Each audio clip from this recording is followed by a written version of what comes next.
Hello there. Boris is planning a Bill of Rights, and I'm getting very twitched about it.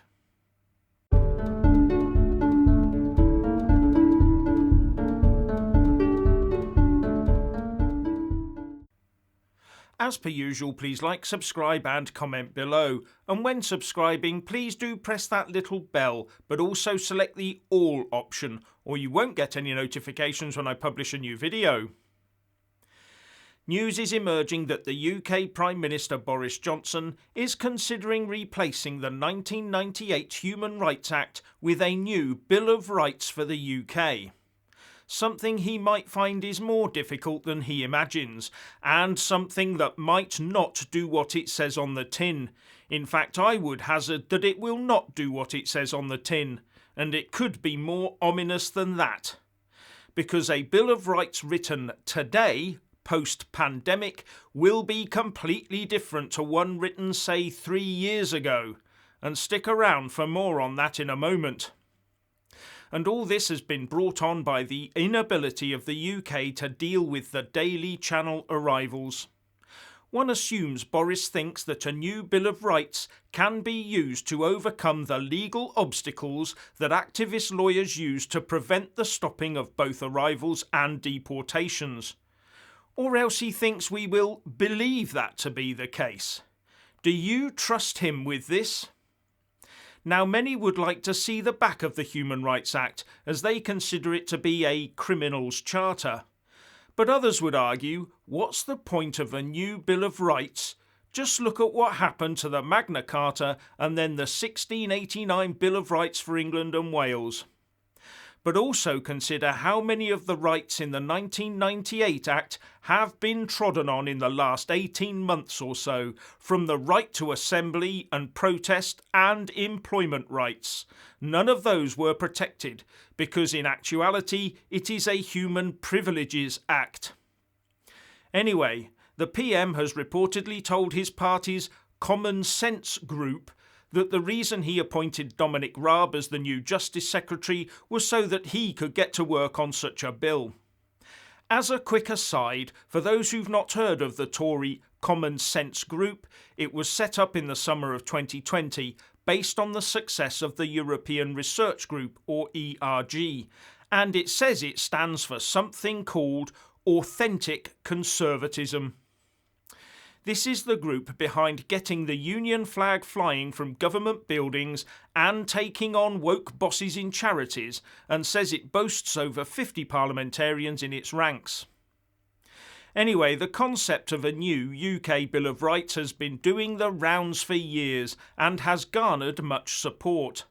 And it does sound attractive. All our rights written down in stone for all time in one place. Rights that can never be taken away or watered down by amendment.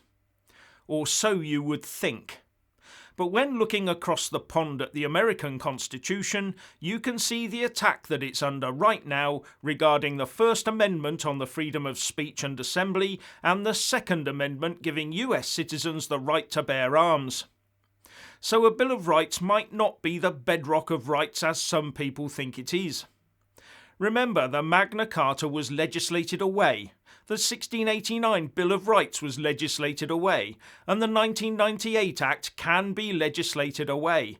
So any new Bill of Rights could be legislated away. Now, the US political system is built on the US Constitution and the original 10 amendments to it that make up the Bill of Rights. Basically, people in the US can do, or should be able to do freely, what the Constitution says they can do. Their rights are based on being told what they can do as the starting point. However, where the UK is concerned, everyone can do exactly as they please, unless that action is expressly made illegal by Parliament. So the US citizen is told what they can do, and the UK system is based on the freedom to do what you want unless the law says you can't do it. So although the outcomes are similar, the US and UK systems are built on completely opposing bases. And when I say similar outcomes, here's an example. use of certain drugs is specifically outlawed in the UK, and as far as I know, the US Constitution does not specifically allow US citizens to partake of hard drugs, so not lawful in either country. But narcotic use and the associated crime is rampant in both countries. Different approach, similar outcome. Now, as I said, those living under a Bill of Rights might be thinking that their rights are set in stone. But time changes things. And given the level of gun crime, many people in the US believe that the days of ordinary people toting weapons should have ended years ago. And 30% of US citizens say they own a firearm. So if the gun control lobby wins, then the set-in-stone Bill of Rights will have to be changed with the removal of the Second Amendment. And the unarmed would have to try and remove guns from the armed. Anyway, back to the UK.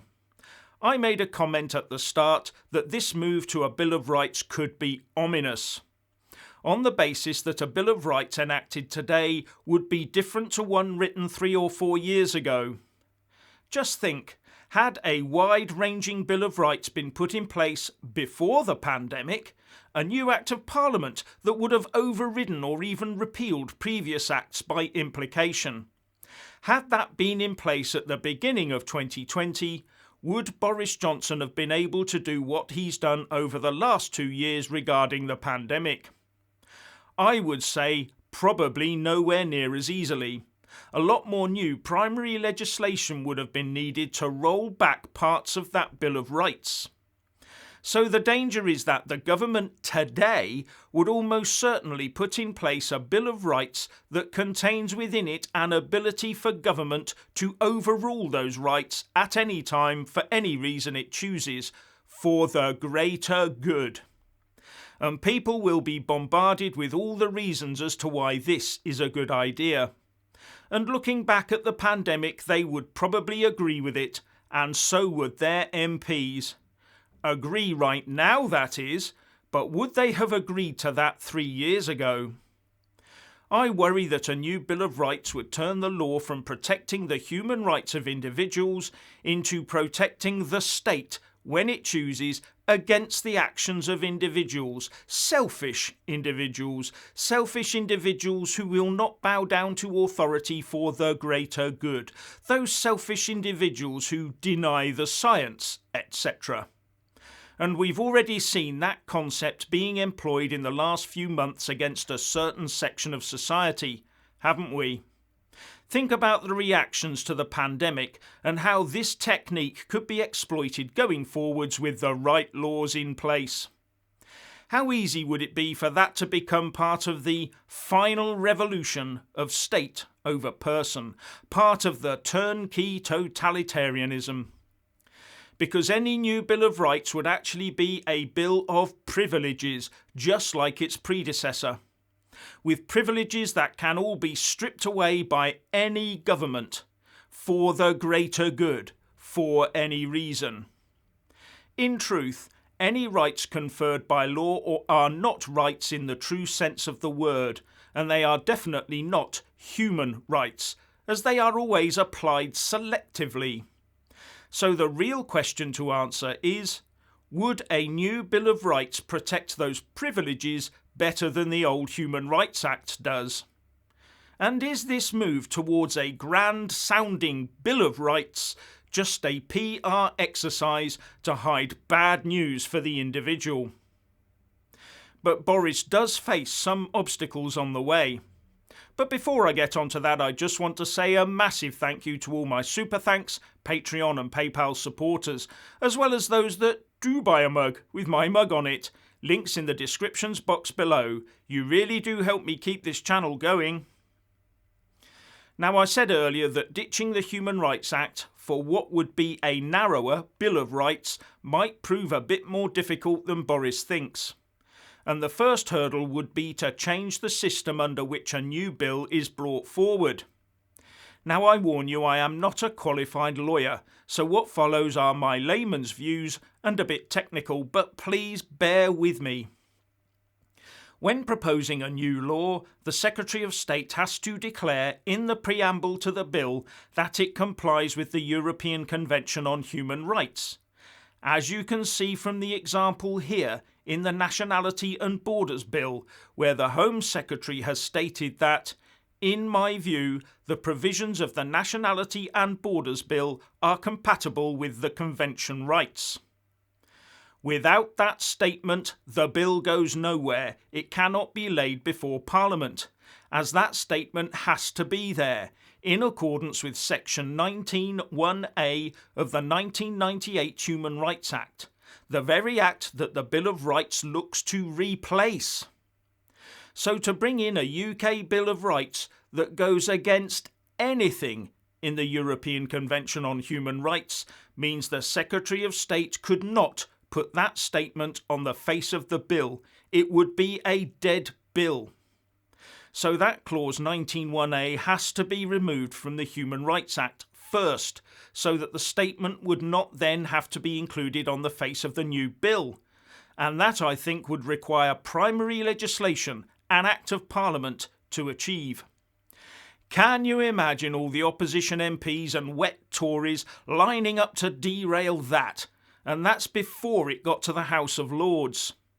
The government would also be facing legal actions by lefty lovies in the courts, right up to the European Court of Human Rights itself over this, because the 1998 Human Rights Act is meant to enshrine the European Convention of Human Rights into UK law.